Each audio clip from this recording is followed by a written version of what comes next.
Jesus Christ came to this world to finish the project of salvation for mankind. It is successfully finished.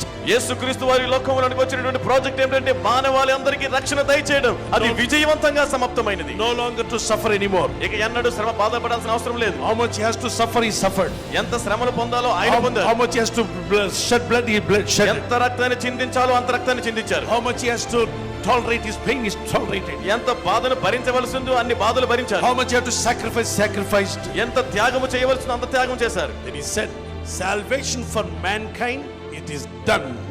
It is finished. మానవాళి నిమిత్తమైన రక్షణ ఇవ్వబడి ఉన్నది. అది సమాప్తమై ముగించబడింది.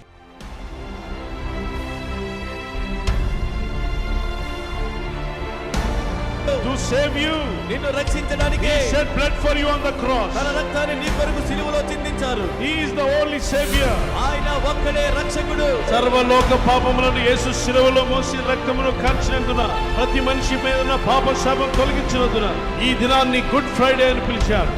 యేసు ప్రభు నీ కొరకై తన రక్తాన్ని కార్చి ప్రాణమును పెట్టి మరణాన్ని జయించి తిరిగి లేచి ఉన్నటువంటి సజీవుడైన దేవుడు.